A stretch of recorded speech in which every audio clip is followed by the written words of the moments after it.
সবাই কেমন আছেন? আশা করি আল্লাহর অশেষ রহমতে খুব ভালো আছেন।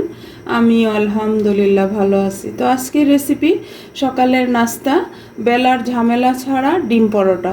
তো এই ডিম পরোটা বানানোর জন্য এখানে আমি 300 গ্রাম ময়দা নিয়ে নিছি। তো আপনারা চাইলে কেউ আটাও নিতে পারেন। তো এখন এখানে দিয়ে দিব আমি স্বাদ মতো লবণ। একেবারে সহজ রেসিপি। আমরা ঘুম থেকে উঠে কিন্তু নাস্তা বানানোর ঝামেলাটা অনেক খারাপ লাগে আমাদের কাছে। এইরকম একটা সহজ রেসিপি থাকলে ঘুম থেকে উঠে সবার জন্য নাস্তাটা বানানোর জন্য কিন্তু আমাদের কোনো সমস্যাই হবে না। আজকে এই রেসিপিটাই আমি আপনাদের কাছে শেয়ার করলাম। তো এখন এই পর্যায়ে আমি পানি দিয়ে একটু পানি দিয়ে ময়দাটাকে গুলে নিব প্রথমে। এই যে দেখেন, ডিম পরোটার গোলাটা এরকম হবে বা ব্যাটারটা। তো আজকের এই রেসিপিটা যদি আপনাদের কাছে একটু ভালো লাগে তাহলে আমার চ্যানেলটাকে সাবস্ক্রাইব করবেন, লাইক করবেন, শেয়ার করবেন এবং আমার পাশেই থাকবেন। আর যারা ফেসবুক পেজ থেকে দেখতেছেন তারা পেজটাকে লাইক, শেয়ার, কমেন্টস করে আমার পাশে থেকে যাবেন প্লিজ।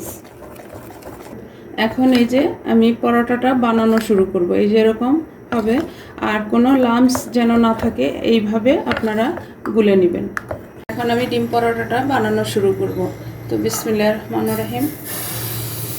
আমার চামিচটা ছোট, এর জন্য আমি 2 বারে দিলাম। আপনারা যে যতটুকু বড় বানাতে চান অতটুকু বড় বানাই নেবেন। আর এইভাবে একটু ঘুরাই দিলেই পরোটাটা বড় হয়ে যাবে। এই যে, আর চুলার আঁচটা আছে মিডিয়ামে রেখে পরোটাগুলো বানাই নিব। এখন এই যে এখানে আমি একটা গ্লাস নিয়ে নিলাম। গ্লাসের মধ্যে দিয়ে দিলাম একটু পেঁয়াজ কুচি।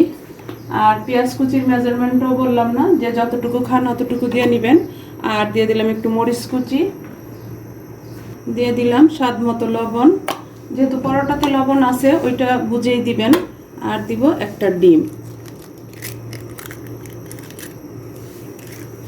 এখন এটাকে ভালোভাবে ফেটাই নিব, একসাথে মিক্স করে নিলাম আর কি।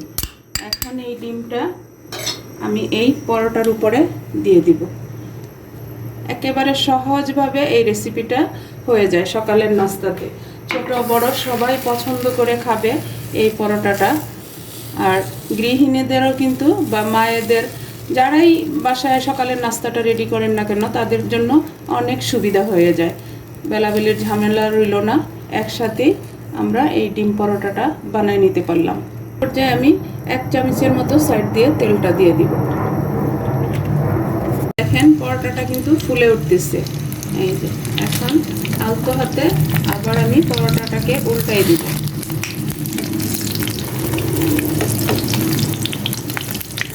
এই যে পরোটাটা আমি উল্টাই দিলাম। দেখুন মাশাআল্লাহ, সকালবেলায় যদি এরকম একেবারে অল্প সময়ের মধ্যে আমরা নাস্তাটা রেডি করে নিতে পারি তাহলে আর কি চাই। সকালে অনেকটাই স্বস্তি আসে আমাদের, যে একেবারে অল্প সময়ের মধ্যে আমরা নাস্তাটা রেডি করে নিলাম। এখন আবার উল্টে দিব। দেখেন মাশাআল্লাহ ফুলে উঠছে কিন্তু। মাশাআল্লাহ পরোটাটা দেখেন। এই যে দেখেন হয়ে গেল আমার একেবারে অল্প সময়ে বেলার ঝামেলা ছাড়া ডিম পরোটা বানানো। তো এইভাবে আমি সবগুলি বানানোর পরে আমি আবার আপনাদের সাথে শেয়ার করতেছি যে আজকের একেবারে ঝামেলাবিহীন ডিম পরোটাগুলো কেমন হয়। এই যে দেখেন মাশাআল্লাহ হয়ে গেল আমার বেলার ঝামেলা ছাড়া ডিম পরোটা। তো আজকে আমি কিন্তু টেবিলে দিতেই পারলাম না, দেওয়ার আগেই খেয়ে সবাই পেট ভরে গেছে। কারণ বানাইতেছি আর ওদের কাছে নাকি এত ভালো লাগতেছে, চুলা থেকে নামিয়েই খেয়ে নিছে। দেখেন মাশাআল্লাহ পরোটাগুলো দেখেন। একেবারে সহজভাবে সকালের নাস্তাটা রেডি করে নিলাম। আর যদি মনে করেন যে বাচ্চাদেরকে টিফিনে দিবেন তাহলে কিন্তু এই যে এইভাবে রোল করে দিয়ে দিতে পারেন টিফিন বক্সে ভরে। চাইলে আপনারা এইখানে মাঝখানটাতে এইভাবে একটু কেটে দিতে পারেন। দিয়ে দেখেন মাশাআল্লাহ এই যে এইভাবে একটা বক্সে ভরে দিয়ে দিতে পারেন। আর যারা অফিসে যাবেন তারাও কিন্তু নিতে পারেন। এই যে এইভাবে দিয়ে দিলে বাচ্চাদের সকালের টিফিন বা যারা কাজে বেরিয়ে যাবেন তাদের জন্য কিন্তু অনেক সুবিধা হবে। তো তো যাই হোক, আজকের এই পরোটাতে আর অন্য কোনো কিছু কিন্তু লাগতেছে না, একেবারে একসাথেই বসে খেয়ে নেওয়া যাবে। এর জন্য আলাদা কোনো কিছুই লাগবে না, যেহেতু এখানে ডিম দেওয়া আছে। তো আজকের এই রেসিপিটা কার কার ভালো লাগে অবশ্যই আমাকে কমেন্টসে জানাবেন এবং বাসায় তৈরি করে খাবেন, আর আমার সাথেই থাকবেন প্লিজ আমার ভাই বোনেরা। তো যাই হোক, আজকে আমার একেবারে অল্প সময়ের মধ্যে সকালের নাস্তাটা আমি আপনাদের সাথে শেয়ার করলাম। আমি এখন আপনাদের কাছ থেকে বিদায় নিব, আবার নতুন কোনো রেসিপি নিয়ে আসবো।